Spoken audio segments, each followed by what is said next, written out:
Hello and welcome to Talking Reds, a Nottingham Forest podcast, hosted by myself, Greg Oram, and my fellow Forest fan from across the Atlantic, Richard Spray.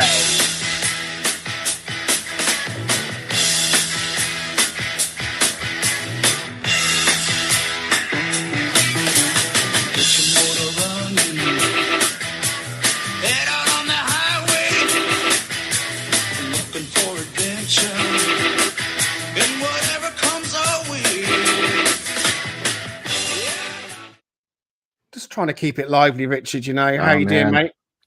Oh, spectacular. You just added more joy to my life after a victory by giving me that. So thank you for doing that. How are you guys?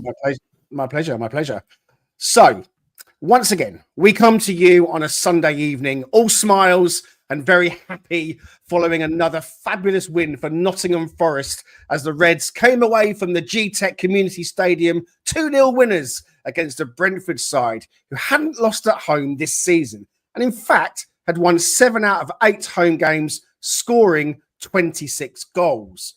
Forest's recent history at Brentford has been a murky one, and so to bring all 3 points back to the East Midlands against something of a bogey team is just another example that things this season for the Tricky Trees are perhaps a little different, and this Forest team are a different animal now under the leadership of the fantastic Nuno Espirito Santo. Here with Richard and I to relive a fantastic win, we have the Statman, Danscape, and making his Talking Reds debut, a Forest fan based over in Texas, USA, and a regular on the Forest All Over podcast. We welcome Ross Taylor.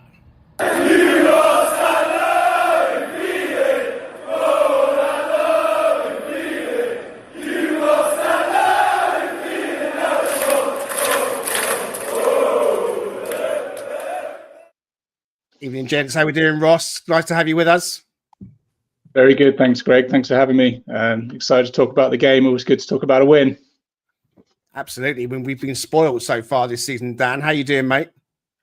Yeah, wonderful. Not really sure how to take it at the minute. Yesterday seemed so sort of routine, and I just can't believe we've got to this point already. It feels like in the Premier League where we kind of just get these routine wins. So yeah, don't know what to do.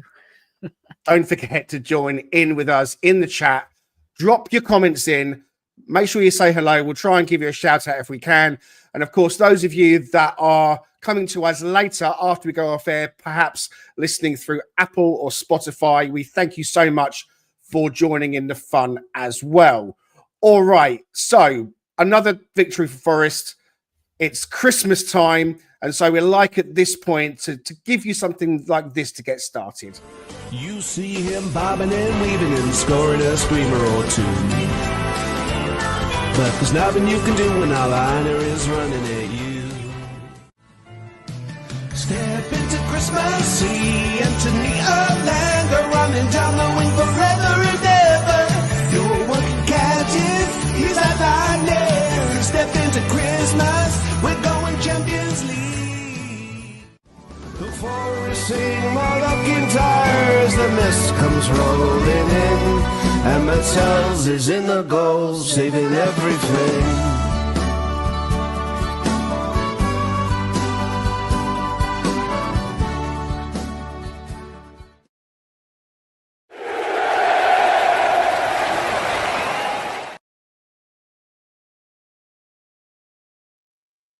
We definitely think that Europe, here we come, is a real possibility. We'll have some more of that kind of discussion later.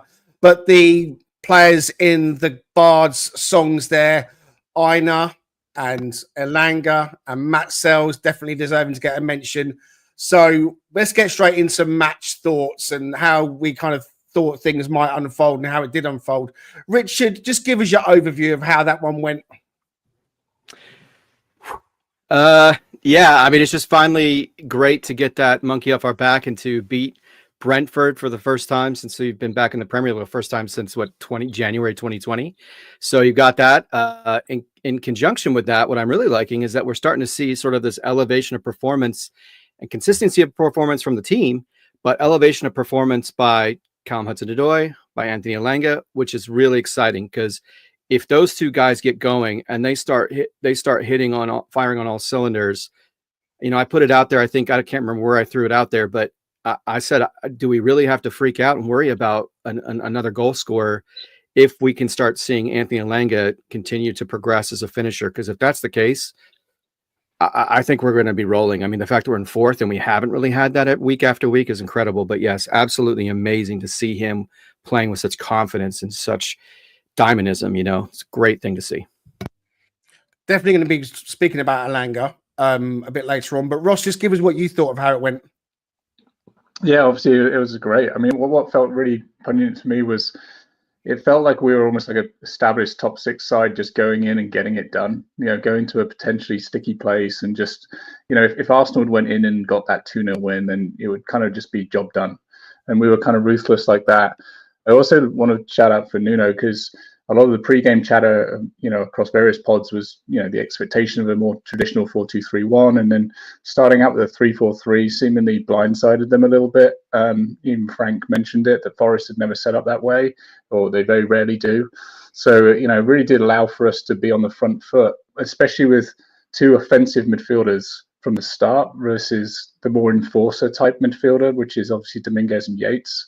So the fact that we had Morgan and we had Anderson there, confidently playing through the lines and being available, it was just a very, very assured performance. And yeah, we are here to stay, that is for sure. And if anyone said we would be 3 places above Manchester City at Christmas at the start of the season, they would have needed to have been admitted somewhere. But this is where we are. Rock and roll. Yeah, I listen. I love that. I rock and roll football all the way. Let's talk about team selection then, Dan, because obviously in the preview show we went through what we guessed it might be. I suggested that it would be unchanged. In the back of my mind, and I know it's easy for me to say this now, I did wonder if we might see 3 at the back. And lo and behold, Murillo got his start to slide in against Milenkovic and Murillo. I mean, how surprised were you with that? And following on from what Ross just said, with those two in the midfield, Anderson and Gibbs-White, you've got 2 proper ball players there. A lack of an enforcer, to use Ross's word. So when you saw the team and after all the chat that we'd been having, how were you feeling? So the team news came through to me while I was driving home because I missed the first half. So I just got it on 5 Live, and they said that the only change was Murillo for Yates. So I assumed it was a back 3, but obviously didn't know that till I kind of got in for half time and saw the second half. And it made it sound like Dominguez was playing as well. So I was trying to work out in my mind what was going on in that midfield. Obviously, they just completely missed out the fact that Elanga had come back in for Dominguez. So I was trying to sort of rack my brain on what we were doing. But then having those 2 in the midfield just completely balances out, obviously, the risk of going into that slightly more potentially defensive formation. And against a team like Brentford, who one of these teams, a bit like Brighton, where they almost say that they don't play the middle of the park, do they? They go from front to back. They use the wide areas. It's kind of like it makes sense because potentially you're not going to have to do as much defensive work there. You're going to have to do it a little bit further back, and you can have your 3 centre backs step out and do that. So I think it just makes a lot of sense in hindsight. I suppose the reason I never would have really predicted it beforehand is just that it's only about the 4th time Nuno's ever played anything other than 4-2-3-1. So you just kind of think, well, why would he change it up for this particular game? But yeah, it makes a lot of sense. And then, like I say, just listening to that first half in the car, I was waiting for all the goals notifications to roll in after all of Brentford's other home games. I was thinking, oh yeah, they're going to be cutting away to the Brentford game every 2 minutes for a goal. And then it was actually pretty quiet, I think, wasn't it? Just going to quickly jump into the comments and say hello to Ian Wigington, Artenian boys from a rather chilly Toronto. Hey, Ian. Howdy, Bruce over in Texas as well. Tim Shipman's with us. Hey, Tim. Pat Brett, yeah, the mighty Forest. We win away, we win away, we win away. Gordon Metcalf is with us. 7-4 on Boxing Day following the Spurs result. They've just lost 6-3 at home to Liverpool. Then we certainly got to feel like we can score a few goals against this Spurs team. Pat Brett goes on to say he's wanted to see Gibbs-White and Anderson as 2-8s for weeks. Now, on Anderson and Gibbs-White, I mean, they're let's talk about them for a minute, Richard. I'll come to you on these two. I know you've been thinking about Gibbs White and Anderson quite a bit, and you're going to be looking at them side by side for a while now in terms of stats and in terms of data. So talk to us about what you've kind of discovered over the last couple of games when it comes to Gibbs White and Anderson. Obviously, both yesterday playing in what we might term a pair of eights in a 3-4-3, and the game against Aston Villa prior to that, slightly different, a 10 and an 8. So take us through the little piece that you put together for us. Yeah, I'm curious to get Ross and Dan's take on this as well, because I know, Ross, we've talked about that fluidity of those two players. And as Dan pointed out, Brentford only really operates at about 25% of their attack through the middle. So we were much less at risk in terms of having those two guys on. So I appreciate that call out. So I'm just kind of looking at heat maps. So if you, again, this is 2 games in isolation, right? So you're not going to get a ton of salient, probably significant, deep, scope of analysis when you're only looking at 2 games. But I do think it's interesting, as Dan pointed out, if he's not going to play that formation, or he typically doesn't play that formation, he now has put it into the mind of every other club and every other manager that they can do it, and they can actually do it successfully, at least for the match that we had against Brentford. So when you look at the heat map, you look at Morgan Gibbs White. Am I back? I think I got lost for a second there. You're okay, back. cool. You're back. Yeah, so he kind of operated more into the middle third, up into the, towards the final third of the attacking third, and a little bit more in the box. Anderson kind of did his more box to box sort of process, right? You could see a lot of heat where he's, trying to play that left side, which he tends to do as well, and link up with Callum, link up with a little bit with Williams now, previously Moreno. Then you had him dropping back and playing more defensively as well, especially when you had a dynamic winger and you need some coverage on that side, which, Brentford historically had been very much on the right side of the pitch in terms of how they attack. But in this case, if you flip over to Brentford, this is against Villa, by the way, and then when you switch over to get to Brentford, they did play a 3-4-3, but it was kind of a 3-4-2-1 because we know Gristwood will operate a little bit higher up the pitch. He did drop back quite a bit, which is great. But when you're looking at this, Morgan was really not operating as consistently as you saw in Villa in that middle third to the attacking final third and into the box. In fact, he's rarely in the box, which is a very different approach for him compared to what we're used to seeing. So he did kind of drift into this sort of weird hybrid pseudo 6-8 role. And he wasn't really box to box because, technically, because a lot of his heat is towards our defensive end of the pitch. Now, granted, a lot of that could have been oriented around the second half, where once we'd gotten that second goal, we kind of settled in and just played very defensively. I think we had 1 big chance, or we had 0 big chances actually in the second half. That even that first goal didn't qualify, at least according to a couple of the different statistical sites, as a big chance. But it felt like he was playing more of a defensive role, and so I kind of wanted to isolate a few key moments. So if you look at the first half in particular, kind of going in successive order, you saw a point of which I was just kind of watching this sort of movement change, and Anderson would shift up, and Morgan, you watched him literally go like this and move back and into the middle. So he was there as an outlet in case Anderson got stuck, and he was in that middle kind of operating, waiting for someone to distribute to him so that he could then potentially advance it or at least get it to somebody quickly. And what I like about that idea in terms of this sort of pivot from sort of a true 10 to sort of an 8/pseudo 6 when necessary is that he has a lot more time, in my mind, to survey the field. Whereas when he's getting into that closer to that attacking third, he's got to move quickly, and he's got to make quicker decisions. And it's not that he's adverse to that, but as we know, Greg, you pointed out, I think either through chat or one of the environments where we were communicating about this, he tends to like to make complex or harder passes, more risky passes. And so, which is why sometimes you're going to see him kind of dip down in terms of completion percentage on his passes, especially in a shorter, like less than 15 range, because that's when he's going to try to play the through balls. That's when he's going to try to play a little bit more complex ball to get people into or moving into space or making their runs so they can advance, so he can get more goal creating actions, more assists, things of that nature. That seems to be the pattern with him. Whereas this, it looked like he had a lot more time to operate and not have to be so much the orchestration of the offense, if you want to call it that, exclusively. He could defer a little bit more to Elliott, and he can defer a little bit more to Callum and a little bit more to Elanga. He could just play sort of more defensively, but also have the opportunity to kind of shift things around. Because one thing he does do well is he can turn and he can look to the other side. If there's nothing there, he can pivot again and he can turn and look to the other side. And it looks like he has a little bit more time when he's doing that, when he's in this sort of role. At least that's my, I'm here interested to hear what you guys have to say.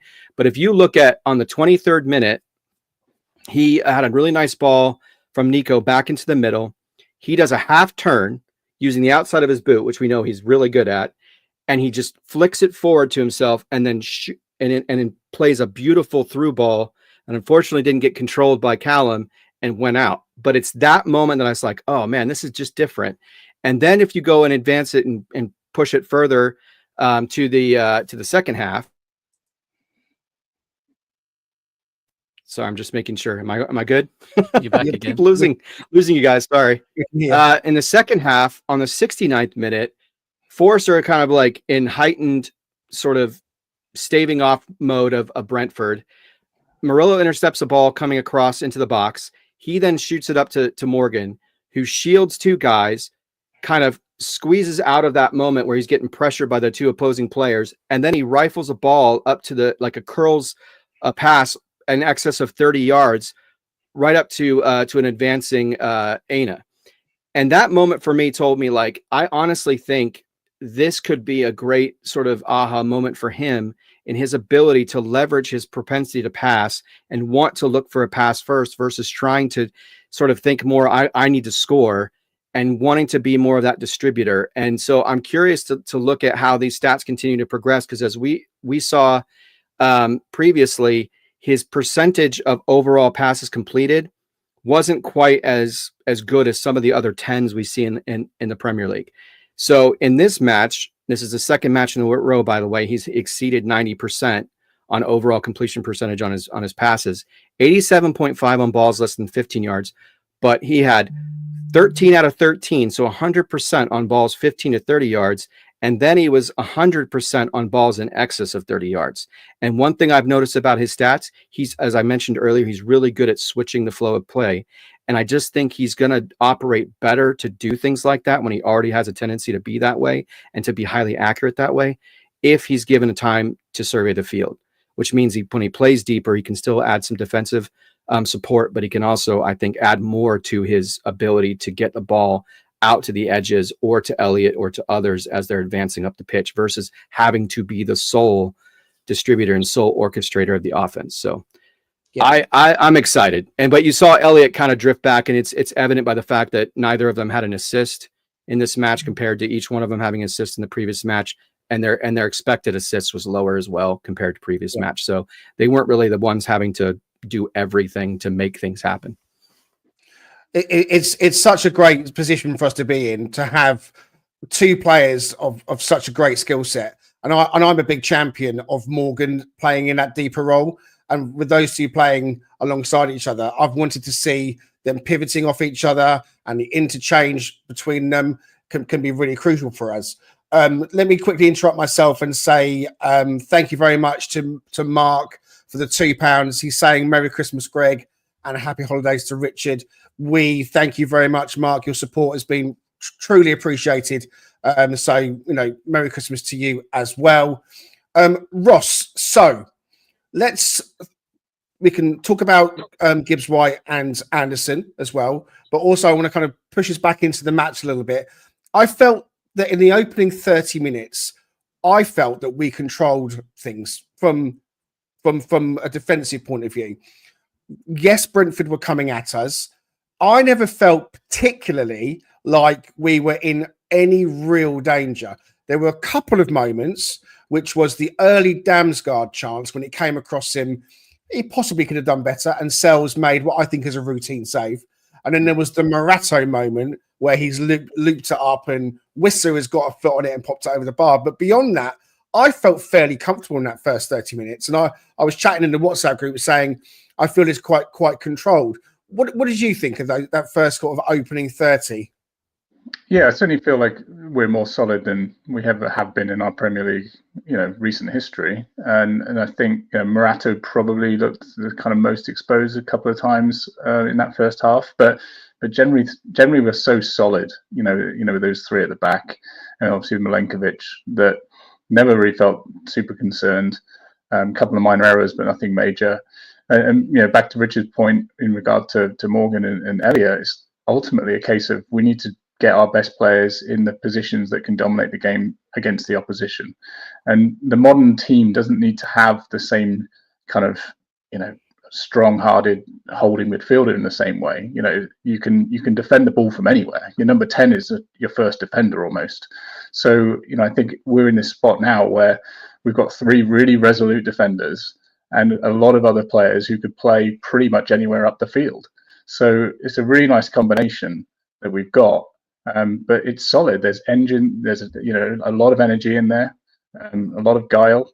So there was no real cause for alarm in my mind.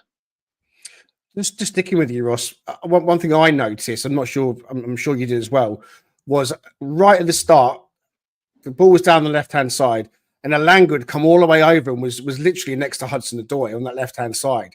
So it felt like that front 3, if you like, with Woods playing as the focal point and Hudson-Odoi and Elanga necessarily in behind as a 2, because the way we were set up, they kind of had more freedom to kind of go across that line and work together. So I felt that helped us get the best out of Elanga. I think he's more looking back to being like the player that we want him to be.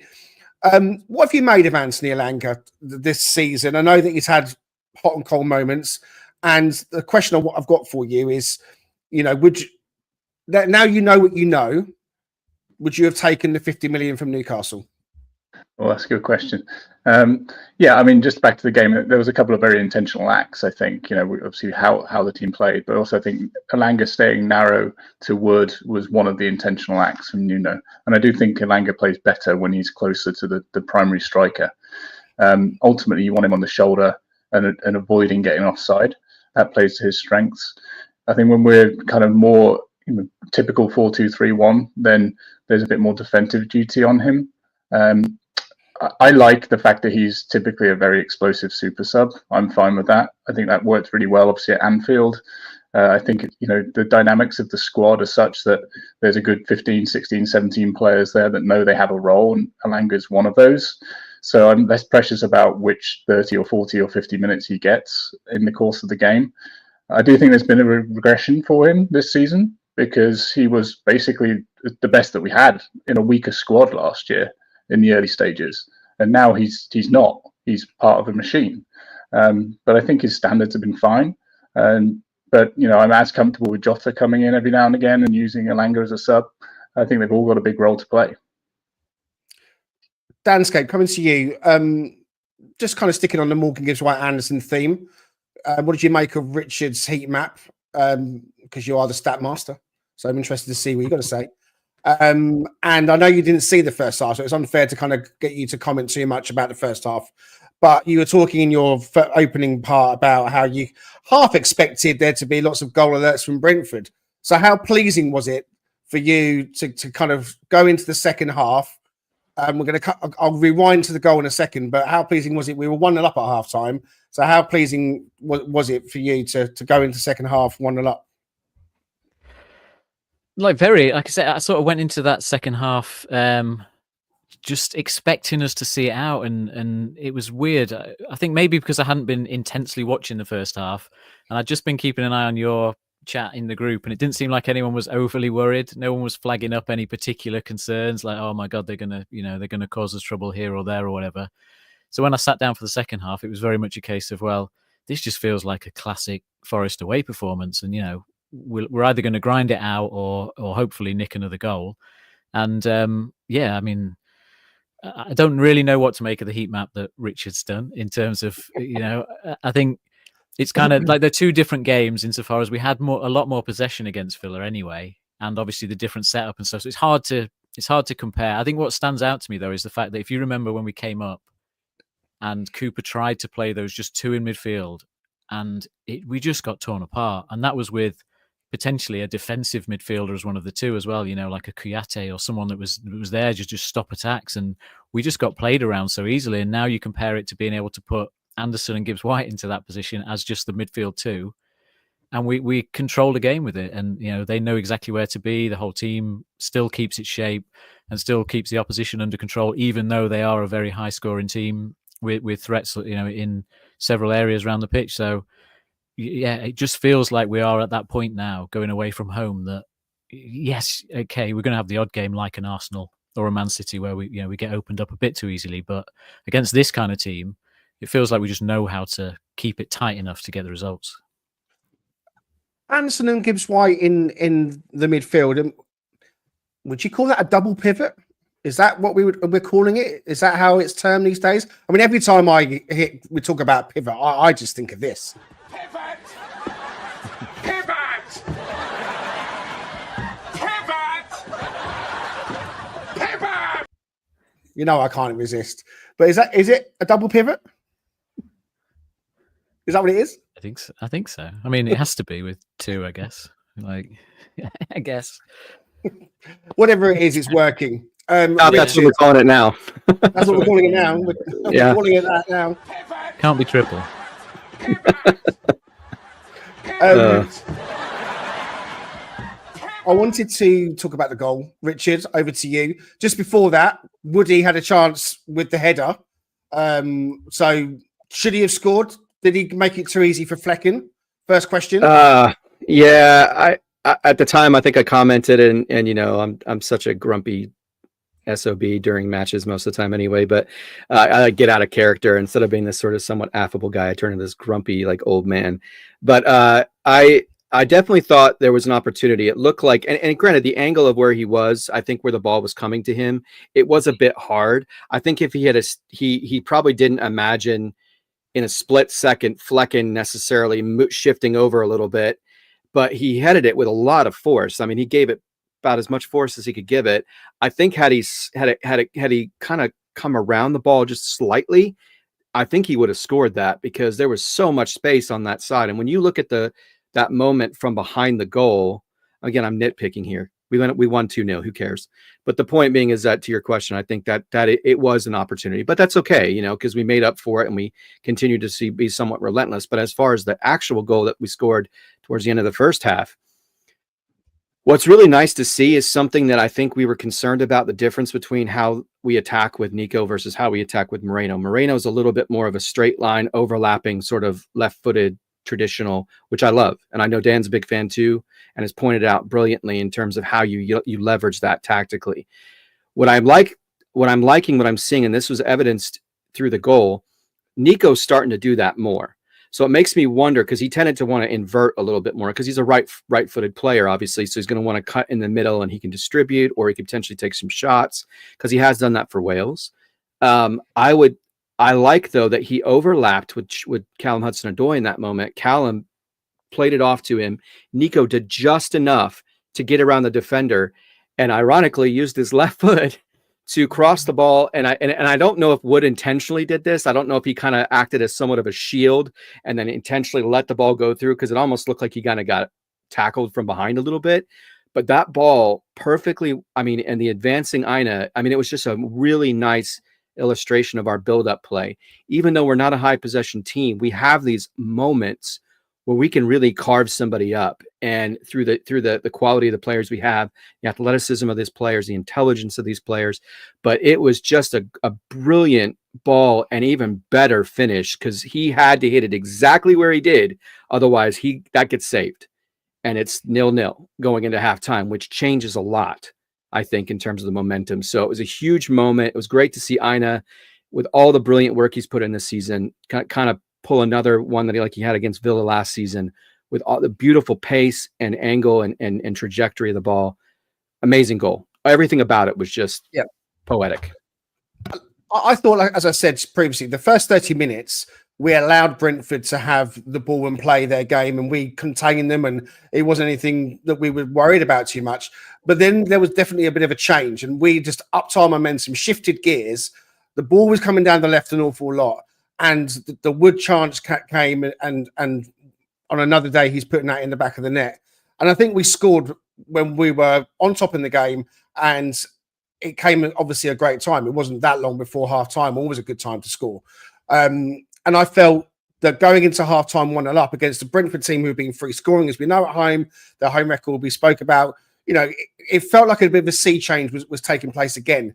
One thing that has been really impressive for me is that just when you kind of feel, Ross, like everything is going in a certain direction for Forest in terms of where the team's settled and he's definitely playing and he's definitely playing, all of a sudden it changes and you get the likes of Nico Williams coming into the team against Man United, and obviously he had to play against Villa, and he's keeping his place and playing well again.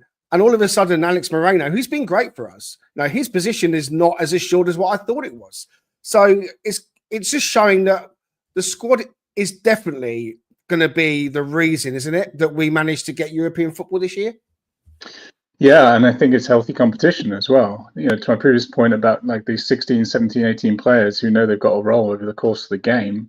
It doesn't matter whether you're the finisher in the 35 minutes that wins you the game or closes out the game. Like, you've had a big impact for the squad, or you're the quote unquote starter. I think the sort of ego association of being the starter is not what it used to be. And the likes of Nico and to a lesser extent Aina have attributes that are way beyond their actual position. So, if Williams had to play kind of the inside left winger role one week, I wouldn't be offended. Like, he's so versatile in the way too. So I think if you get the chance and you take it, you should be able to retain it. The interesting thing about Moreno, maybe this is something we talk about, but it was Toffolo who came on as a sub, not Moreno at the end. Now, you could say maybe Toffolo's got better defensive attributes or needed some minutes or whatever. I just wonder whether there's something under the surface there about Moreno appearances, clauses, and activation of loan deal and things like that, that maybe is unspoken of. But that was interesting to me that Moreno didn't get the nod over Toffolo. But we've got depth. That's all that matters, and we've got character. And clearly, looking at all the socials, they have a good degree of community and friendship. So yeah, that bodes well for a European chasing squad for sure. I was happy to get some minutes for Harry Toffolo because he is a bit of a hero at the club with the stuff he does off the field, and we got a chance to hear this.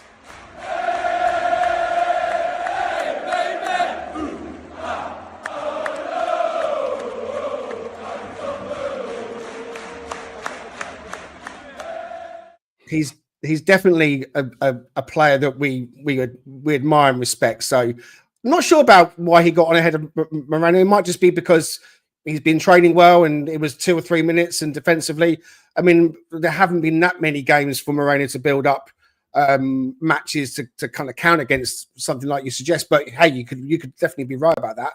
Probably just aerial threat. I think they were lobbing the ball in the box then, and Toffolo's pretty good in the air. Moreno really isn't, so it's probably that. That's a good point, Dan. I said in our group chat, I felt that I just had a feeling in my bones that we were going to come out fast and get an early goal. I said Forest are going to score early. I can just feel it. And sure enough, 5 minutes in, Anthony Elanga gets the goal, Dan. So hopefully you were tuned in time to see this, because I'm going to ask you about this. It was a Lewis Potter mistake. Elanga's latched onto it, and it effectively did what Callum Hudson-Odoi has been doing, but just from the other side, cutting in, scores with the left foot and into the bottom corner. And at that point, I mean, I'm jumping up and down in my dad's lounge with Orlando. We're going nuts. But Elanga scoring back-to-back games, I think that's the first time he's done that for us as well, or maybe even completely in his whole Premier League career. So is that a turning point, do you reckon? Well, I hope so. I mean, he hasn't really had chances like that. That's what I feel like. He hasn't had too many chances like the last two that he's had. And whether that's him now getting into those positions, or whether, he sort of upped his game, as people are saying. For me, it's less about upping his game, and it's about just being in the right position, I think, to benefit from the chances he's had. Just getting into the box for a run against Villa, for what's a reasonably simple finish. I don't think he's had any opportunities like that this season, which partly down to him, probably playing outside the box a bit too much. But that one, I mean, kind of route one football, like a good ball from Milenkovic, hits it sort of right into an area where the defender's got to make a decision, and not an easy decision.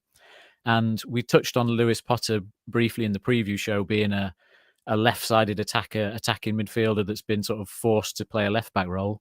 And he looked like it there, didn't he? You know, the touch was wrong, and Elanga was just so sharp. And for once, I think the key thing was for once he had one thing in his mind, which was to just get that angle for the shot. He wasn't second guessing what to do. There wasn't any other option really in terms of like a pass or another player to really.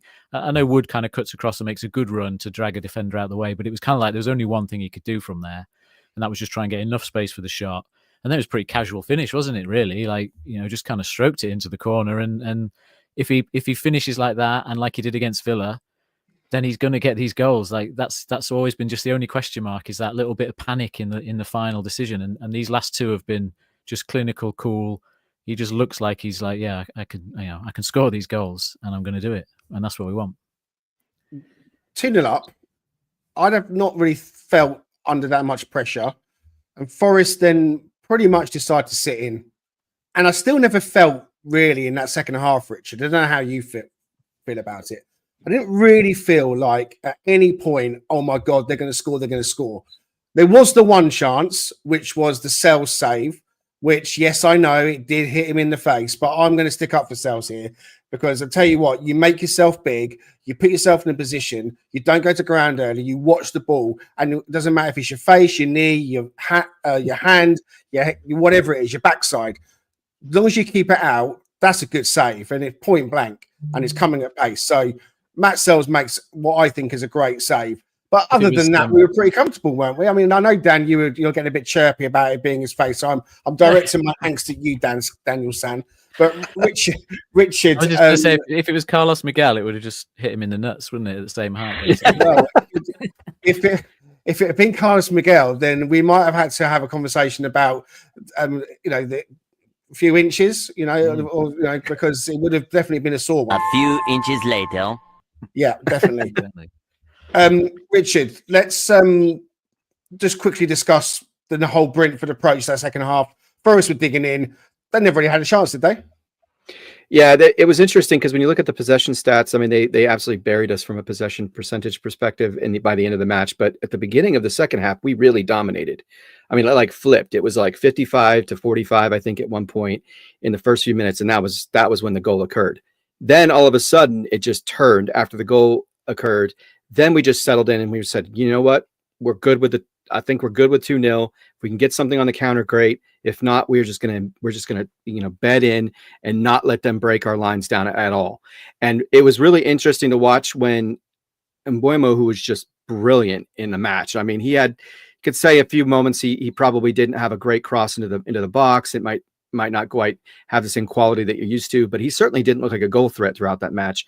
But what he did do was he would get down that right side and he would try to ping the ball across. But every time they got anywhere on those edges and started to advance towards the penalty box, our penalty box, all of a sudden I'm not a manager. I'm assuming this is pretty standard, but I liked watching it unfold regularly. The discipline of condensing that middle of the box and right around the penalty area, and just not allowing anything to get through, whether that be on the ground, whether that be in the air. I mean, Murillo, I really want to track his aerial win rate stats on a game-by-game basis, because something has happened with him. I don't know if he's just getting more explosive in his lower body, but he doesn't let anything happen. I mean, other than the Duran goal, he has been absolutely incredible aerially. And everybody's doing that. I mean, they are just not making it easy for anyone, in particular a high-scoring, team like Brentford.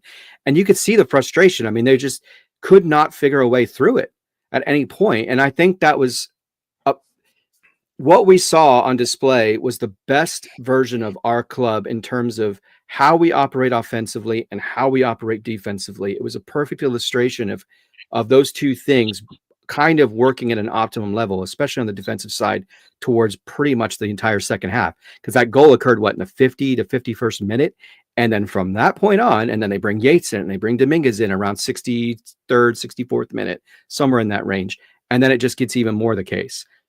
So yeah, it was just a perfect, microcosm of how we work defensively and how we work cohesively to prevent things like that. And that was everybody pitching in. I don't think there was anybody who was not dropping back and trying to restrict their ability to play through us. Yeah. One player that I do want to chat about more, we'll do so just after this. the Talking Reds Nottingham Forest Advent Calendar. Let's see who's behind door number 22. He's from Sao Paulo. He wears the red and white. He hates the derby. He thinks they're effing shite. He's breaking ankles everywhere he goes. His name's Murillo dos Santos. Have a very Merry Christmas.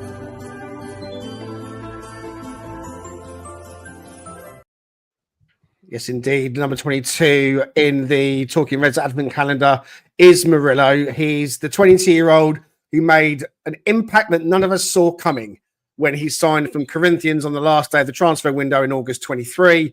Quite possibly the jewel in the crown at Forest at the moment, and a player we're simply going to have to enjoy while we have him.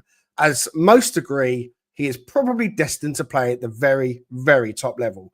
Player of the season last term, he hates the derby, and he's our skillful slaloming centre-back, and now in the Brazil national team setup. I thought he had his best game for Forest in a while. And I'm not saying that any of the other games have been bad, because they haven't. He is an absolutely fantastic player. And I just feel like you touched on his heading ability. It's just gone up another level. But he just feels like he's gone from being a Rolls Royce to like a prime Rolls Royce, or however you can make anything like that better. Ross, what do you think of Murillo, and how do you think he played yesterday? Oh, I'm the biggest fanboy. I mean, I'm in a bit of a conflicted situation, because I feel like I want to see him in a Real Madrid shirt and as a proud father. I want to watch him like graduate. But then I also now I'm scared that maybe we can look after him and take him to the Champions League, and maybe he can stay with us and be a club great. Like, that's the dangerous territory I'm now in. But I'm not being hyperbolic when I say that he will prove to be the best Forest player I have ever seen in my life, if he isn't already. I think he's surpassed Collymore in that regard. Prime Collymore was just exceptional, so was Prime Keane. Murillo is by far and away the crown jewel, as you say. He was exceptional yesterday. It also gives us so much more versatility in terms of just our ability to play through the lines and bring the ball out and just trust and risk possession a little bit more. And then his range of passing is exceptional. So yeah, he's the greatest Christmas present anyone could get in box number 20. Dan, you didn't see the first half, and there was another Murillo run. You might have seen it on the highlights. In the highlights.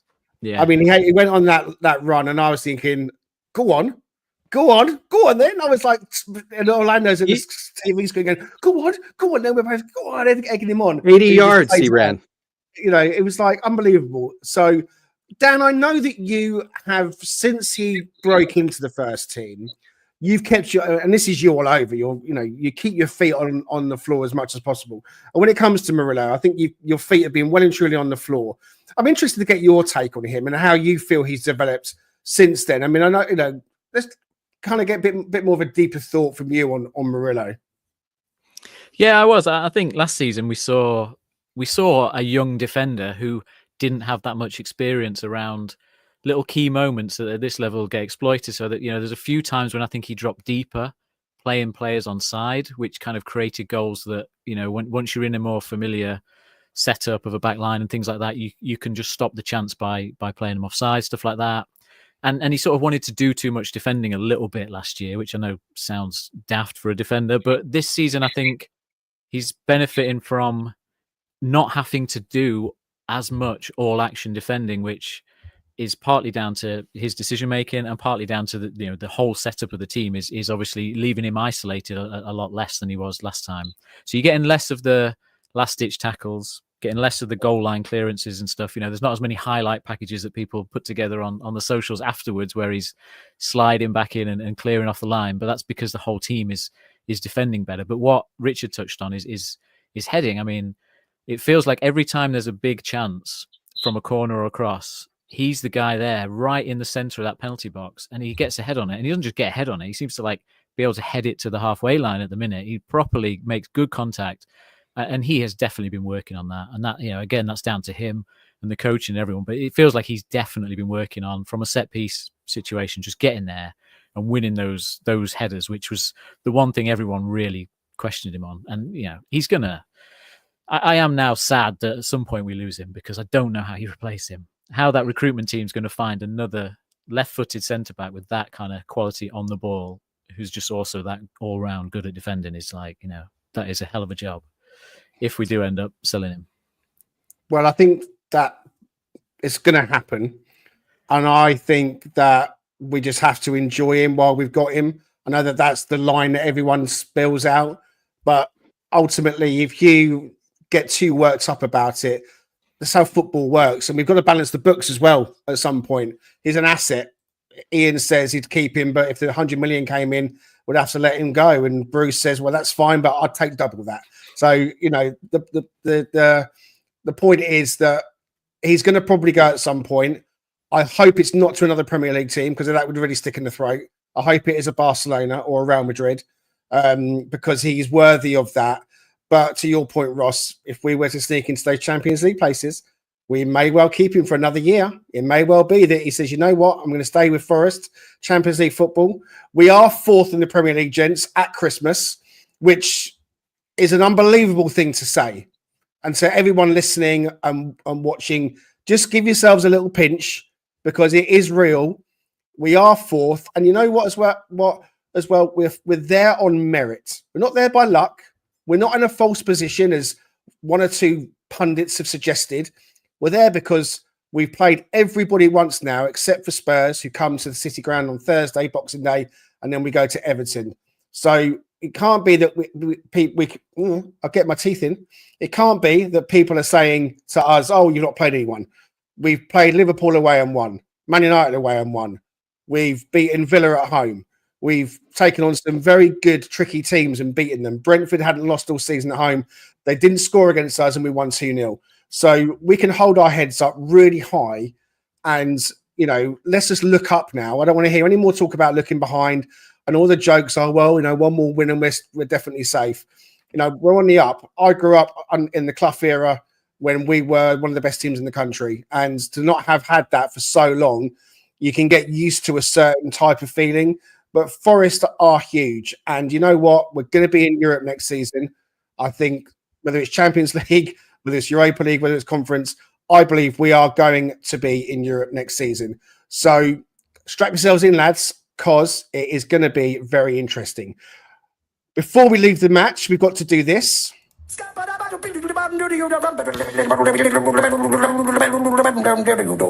I'm a Statman.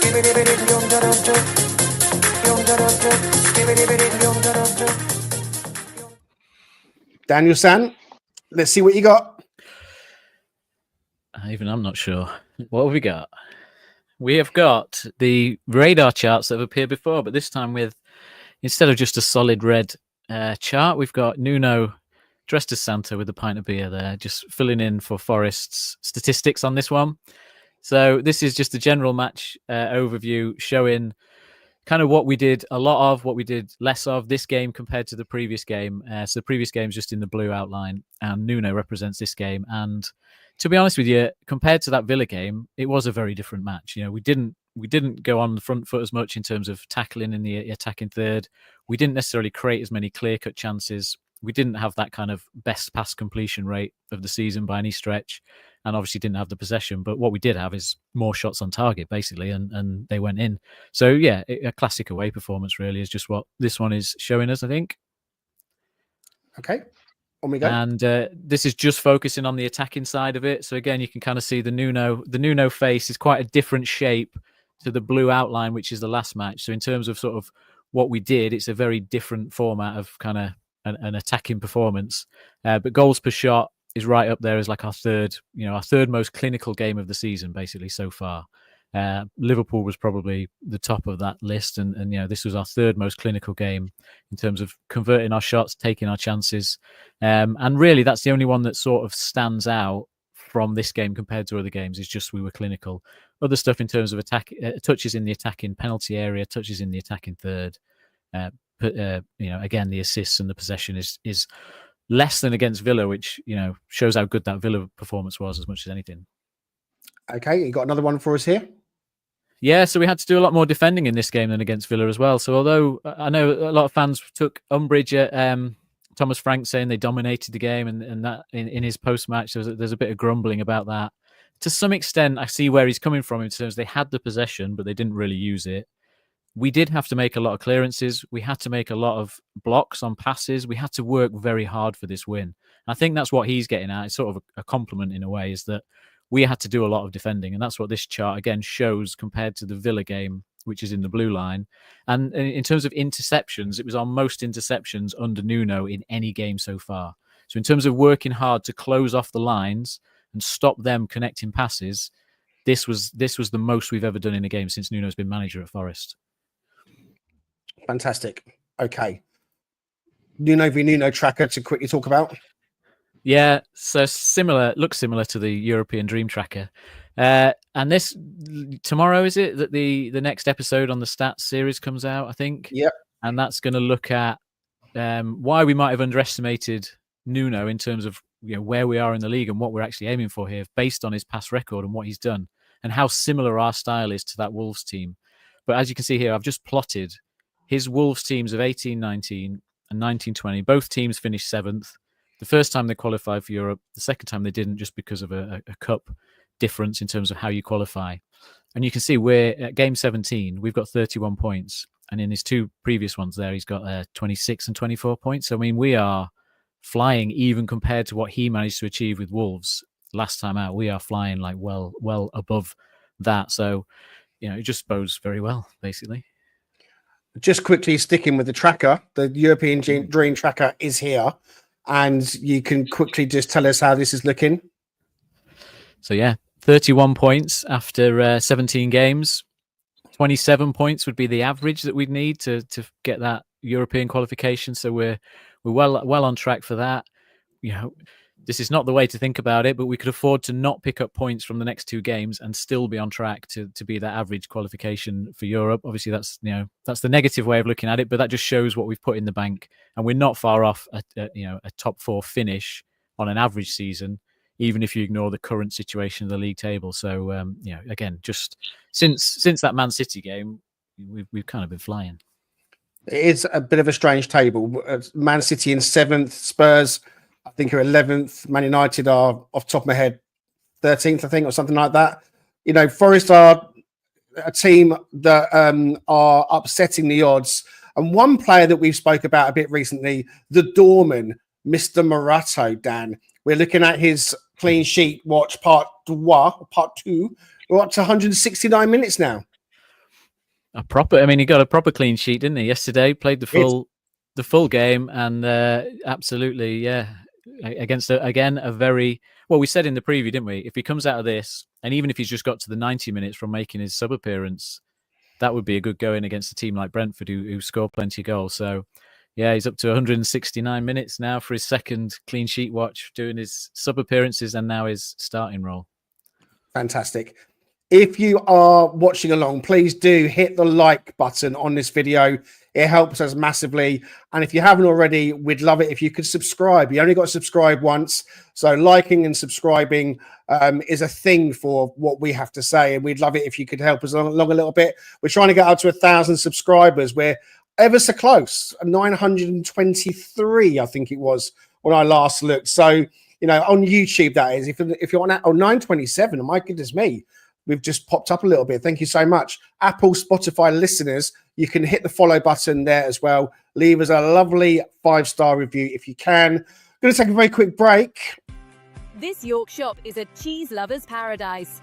Based on Grape Lane, the Cheese Trader is home to a wide range of beautiful specialty cheeses, including its scrumptious camembert and famous charcoal cheddar. Plus, there's some delicious relishes and chutneys to pair with your favorite bite. Not just selling it, the Cheese Trader offers a high-level, tasty and delightful street food menu. Try their loaded fries and hot cheese toasty, and their posh cheese on toast is sure to be the best you've ever had. Owned by Forest fan Stu Freestone, the Cheese Trader proudly sponsors Talking Reds, and you can enjoy 10% off every order you place simply by quoting Talking Reds in person, on email or through Instagram. The Cheese Trader and Talking Reds, cheesy as hell.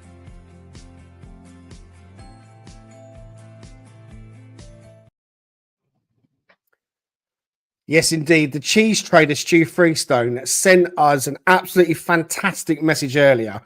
He was visited in the cheese trader shop today by a chap called James. And what makes it so fantastic for us is that James is a big fan of the podcast, of Talking Reds. He lives in Dubai and he's over for Christmas.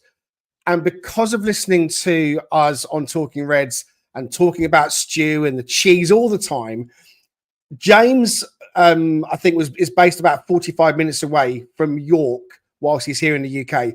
So he's driven over to York. He's gone into the shop. There's a picture of Stu and Forest fan James on the screen. He got his Talking Reds discount. Remember, 10% off when you quote Talking Reds. But him and Stu had a great chat, and they got the pictures, as I said. But to hear that story that James, if you're listening to this, James, we salute you. Thank you so much for your support and for journeying over to see Stu at his shop in York is absolutely brilliant work. So hats off to you, mate. Thank you so much for that. Brilliant. So, yeah, why don't you go and see Stu in his shop in York, the cheese trader, fantastic sponsor of Talking Reds. All right, with time is pushing us along, and I started it a couple of episodes ago, so we've got to continue it now like this. Okay, so I have got another 4 for you in the all-time worst signing kind of groupings. So putting on number 1, this chap is Nicolaou Dumitru, albeit a loan signing. He still wore the shirt. Those of you that remember, he was a bit of a headless chicken. He struggled to find any kind of form at the City Ground. And I think since he's left the City Ground, he's gone off and played in a whole range of different countries, from South Korea to Israel and the United Arab Emirates and those kind of places. So Dumitru is our first contender. You're going to be voting in a moment. The poll's going to be up on the chat. The second one, now this guy, couldn't find him in a Forest shirt because I don't think there's one that exists. But that's Eugene Dardy. He was a cult hero at Tranmere, and yet another Gary Megson signing. He didn't score in 6 appearances, was loaned to Notts County, never played for us again, and became an actor in Austria briefly before owning a fashion label, obviously. So Eugene Dardy is number 2. Number 3, Andrea Salenzi, the one that everybody's been asking for. We know about him. He was the first Italian to play in the Premier League, signed from Torino in 1995. He had good pedigree. He'd been Diego Maradona's partner at Napoli, a target man, capped by his country, but an absolute disaster at Forest. He scored twice in 20 appearances and then was shipped off to Venezia on loan. He then refused to come back following the end of the loan, and we never saw him again. Andrea Salenzi, number 3. And then the 4th pick in this grouping is John Joe Shelby. Now, everyone knows about Shelby. Everyone knows that he had a pretty good Premier League career, but it became a little bit of a different story at Forest. Gave him a 2.5-year deal, won 70 grand a week. And we all know that it just didn't work out. Then he went off, whether it was loan or permanent, no one really seems to know.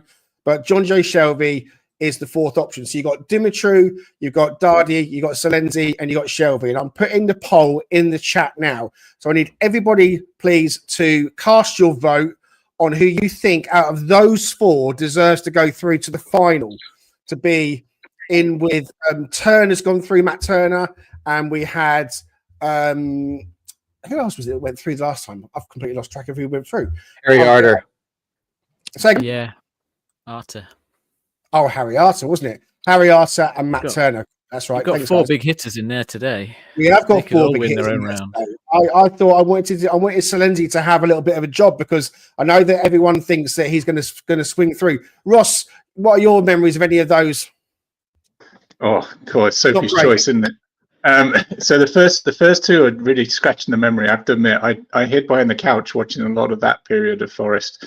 When you guys were talking about last week with Rosario, I did jump to Salenzi being a worse deal because I think he was like 1.2 million at the time. So I'm going to lean towards price premium at the point in time / expectation and say Salenzi. Yeah, Richard, what about you? What are you thinking out of these four? It's hard not to be, have recency bias. So I got to go Shelby. I just think he played pretty well for Newcastle, seemed to be a good distributor of the ball, good on set pieces, but he just did nothing for us. He was more of a headache than anything else. So I don't think he was a good dressing room guy either. He's kind of seemed to come across as a bit of a head case during that period. So definitely didn't help our Premier League, progression, if you want to call it that. So I'm going to go with Shelby. So you're saying Shelby, and Ross, you just said Solenzi, right? Yeah. At the moment, I mean, in the vote, Solenzi and Shelby are both tied on 33%. Dumitru and Dardy both on 17%. So if you want to vote now, because we could do the winner. It might have to be that we pick it from the team here. The Danscape, what are you saying out of those four? Who would be your worst? You compared Dumitru, or how you say his name, you compared him to a headless chicken, and I think that's harsh on chickens. I think he was worse than that. But again, I'm judging this based on whether the signing made any sense in the first place. And I can sort of see the logic in the other three, but Eugene Daddy, I mean, he was just never a good player. Like, everyone knew he wasn't a good player. Why we signed him, I've got no idea. And obviously, yeah, he barely played like 90 minutes for us, did he? It's just, that's got to be the worst signing. Okay, so I'm going to end the poll now. It has jumped a little bit. There we go. I'm ending it. The winner on 56% is John Joe Shelby. So John Joe Shelby goes through to the final. I must admit, I didn't see that coming. I thought Solenzi was going to romp it. Maybe people are obviously a bit more wounded by the recentness, if that's even a word, of having John Joe Shelby in our team. So thank you very much for everyone voting. We have just gone over the hour mark, so that's going to be time for us to wrap this one up. We can sit and talk forever. I want to quickly, I'm going to put a couple of things out to you, but before I do that, I'll quickly say to Ross, thank you for joining us for your first appearance on Talking Reds. I hope you enjoyed that, buddy. Anything you want to sign off with? Yeah, thanks for having me. It's great fun. I heard the stat series on goalkeepers, and it really changed my perspective on Matt Sells. So that's great. I'm looking forward to the next one. Good job for you guys. And Richard, on the other podcast, I mentioned that I always look at the bottom of the league table. So my New Year's resolution is I will only be looking at the top half. So someone's going to have to tell me who gets relegated. I looked at it. We're 19 points clear right now. I had to do it. I was like, in honor of Ross, I'll keep him from having to do that, and I'll take the hit on that. So 19 points above relegation. Brilliant. Thank you. Thanks again, Ross. Dan, thanks for joining us. Closing thoughts? I just was looking at the league table from 94-95 season, see where we were at this stage of that, where we finished third. And we've got, we had 8 wins after the 17 games, and we had 29 points. So we're even exceeding that performance that we finished third under Frank Clark at the minute. So, I mean, let's just enjoy it over Christmas, big time. Brilliant. Richard, anything you want to say before we go, bud? No, it's a privilege as always. Really appreciate Ross, Dan, great work. The steady Eddie of our podcast, the Statman. But I will want to call out something real quick. Happy birthday to my son Mason, 14 years old, huge Forest fan, loves the club, loves watching the matches with me. So he's my little legacy when it comes to Forest right now. So I appreciate him, and happy birthday to him. Happy birthday, Mason. Absolutely wishing you all the very best. Lots of good health, love, luck, and joy for you today and every day. I want to quickly just say thank you to everyone in the comments. It's been a really busy one tonight. Really enjoyed reading, and I can't put everyone on. I will quickly say to Darren Watlington, if he's still with us, Merry Christmas to you. He's wishing us Merry Christmas. Hopefully 2 wins over the Christmas period to come. We hope so as well. And yes, we've mentioned a couple of times that we have the special series. The first episode has been released. That was on Friday. Into the Forest, the one with the stats. So the first one was Raf taking the lead and having a deep dive into the goalkeeping department. We're going to be releasing episode 2 tomorrow, which is Dan's episode, where, as I think he touched on, he's going to be kind of really analysing Forest and the journey towards possible European qualification, and the job Nuno's been doing, and kind of tying that all in together. So we'll be releasing that tomorrow. It's a 30-minute episode, so they're a bit shorter, a bit sweeter, and like I say, quite stats and data driven. And we've already had quite a few comments on the goalkeeping one, and we want to read your comments. We want to hear what you've got to say. And by no means are we trying to say, well, this is how it is and this is what it must be. You know, we're just looking at it from a data kind of stats perspective. And Dan was like a pig in shit, basically. You know, he loved it more than anything. So for that one was really for Dan. It was Dan's kind of ideas, and we really enjoyed doing it. So hopefully you'll enjoy the second one coming out tomorrow. And yeah, please don't forget to like and subscribe. It helps us out massively. We're going to be back on Tuesday to preview the Spurs game, but it's also going to be the official Talking Reds Christmas party. Merry Christmas! Merry Christmas indeed. We're going to be doing an official Christmas kind of show. We're going to be having lots of us on. So it's going to be myself and Richard and a load of people coming on for 5 minutes here or coming in and out. We hope it's going to be carnage. So we're not quite sure how it's going to work. We're going to try and preview the Spurs game, but it will be our official Christmas show as well. Thank you for being with us on Sunday night. Another win for Forest. Come on, you Reds.